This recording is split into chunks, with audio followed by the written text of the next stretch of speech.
Hi hello ಎಲ್ಲರಿಗೂ ನಮಸ್ಕಾರ. ನಾನು ಮತ್ತೊಂದು ವಿಡಿಯೋಗೆ ಸ್ವಾಗತ.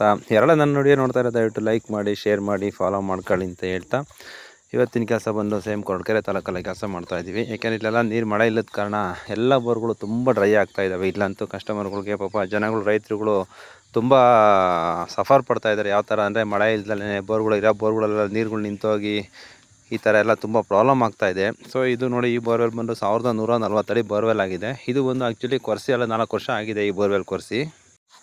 ಇವರು ಕೂಡ 2-3 ಟೈಮ್ ಕೂಡ ಕ್ಯಾಮ್ರಾ ಎಲ್ಲ ಬಿಡಿಸಿದ್ದಾರೆ. ಕ್ಯಾಮ್ರಾ ಬಿಡಿಸಿ ಎಲ್ಲ ಚೆಕ್ ಮಾಡಿದ್ರು ಕೂಡ ಯಾವುದೇ ರಿಸಲ್ಟ್ ಗೊತ್ತಾಗದೇ ಇರೋ ಕಾರಣ, ಬರೀ ಕ್ಯಾಮ್ರಾ ಬಿಟ್ಟಿದ್ದಾಗ ನೋಡಿದಾಗ ಏನೂ ಇಲ್ಲದೇ ಇರೋ ಕಾರಣ ನನಗೆ ಫೋನ್ ಮಾಡಿದರು. ಸೊ ನಾವು ಬಂದು ಟೆಸ್ಟಿಂಗ್ ಮಾಡಿ ಮೋಟ್ರ್ ಬಿಟ್ಟು ನಾವು ಚೆಕ್ ಮಾಡಿ ನೋಡಿದಾಗ ಎಲ್ಲ ಗ್ಯಾಪ್ಗಳು ಖಾಲಿ ಆಗಿಬಿಟ್ಟಿದ್ದಾವೆ. ಎಲ್ಲ ನೀರು ಬರೋ ಗ್ಯಾಪ್ಗಳೇನಿದೆ ಎಲ್ಲ ಡ್ರೈ ಆಗಿಬಿಟ್ಟವೆ. ಮೇಲ್ಗಡೆ ಇರೋ ಗ್ಯಾಪ್ಗಳೆಲ್ಲ ನೋಡ್ತಾ ಇರ್ಬೋದು ಯಾವ ಥರ ಡ್ರೈ ಆಗಿದೆ. ಇದು ಖಾಲಿಯಾಗಿ ಗ್ಯಾಪ್ ಕಾಣಿಸ್ತಾ ಇದೆ. ಇದು ನೀರೆಲ್ಲ ಬರ್ತಾಯಿದ್ದು ಮಳೆಗಾಲದಲ್ಲಿ ನೀರು ಬಂದಿರುತ್ತೆ, ಬೇಸಿಗೆನೆಲ್ಲ ಡ್ರೈ ಆಗಿ ಹೋಗಿದೆ ಮಳೆ ಇಲ್ಲದೇ ಇರೋ ಕಾರಣ. ಟೋಟಲ್ ಈ ಬೋರ್ವೆಲಲ್ಲಿ 2 ಗ್ಯಾಪ್ ಆಗಿದೆ. ಎಲ್ಲ ಸಣ್ಣ ಡ್ರಾಪ್ ಬೈ ಡ್ರಾಪ್ ಬರ್ತಾ ಇರೋದು ನೋಡ್ಬೋದು. ಪೈಪು ಕೇಬಲ್ ಪಕ್ಕ ಕಾಣಿಸ್ತಾ ಇದೆ ಸಣ್ಣಗೆ. ಅಷ್ಟು ಬಿಟ್ಟರೆ ಇನ್ಯಾವುದು ಈ ಬೋರಲ್ಲಿ ನೀರಾಗಿಲ್ಲ.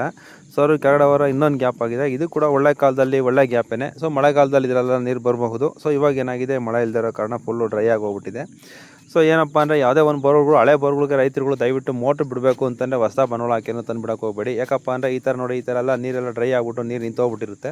ಸೊ ನೀವು ಬಂಡವಾಳ ಹಾಕಿ ತಂದ್ರೂ ಕೂಡ ಅದು ಇನ್ವೆಸ್ಟ್ಮೆಂಟ್ ಎಲ್ಲ ಸುಮ್ಮನೆ ಮೊದಲೇ ಲಾಸ್ ಆಗಿರ್ತಾರ ಜೊತೆ ಇದನ್ನು ಕೂಡ ತಂದು ಲಾಸ್ ಮಾಡ್ಕೊಳೋದು ಬೇಡ. ಒಂದು ಸರಿ ದಯವಿಟ್ಟು ಈ ಥರ ಚೆಕ್ ಮಾಡಿಸಿ ಕನ್ಫರ್ಮೇಷನ್ ನೀರು ಇದೆ ಅಂತ ಕನ್ಫರ್ಮೇಷನ್ ತೊಗೊಂಡು ಮೋಟ್ರ್ಗಳು ತಂದುಬಿಡಿ ಅಂತ ಹೇಳ್ತಾ, ನಮ್ಮದು ಬಂದು ಗೀತಾಪ್ರಿಯ ಬರೂರು ವಾಟರ್ ಚೆಕಿಂಗ್ ಮತ್ತು ಕೇಸಿಂಗ್ ಸರ್ವಿಸ್ ಅಂತೇಳಿ. ದಯವಿಟ್ಟು ನಿಮಗೂ ಇದೇ ಥರ ಸರ್ವಿಸ್ ಬೇಕಂದ್ರೆ ನಮ್ಮ ಡಿಸ್ಪ್ಲೇ ಬರ್ತಾರೆ ನಂಬರಿಗೆ ಕಾಂಟ್ಯಾಕ್ಟ್ ಮಾಡ್ಬೋದು. ನಾವು ಬಂದು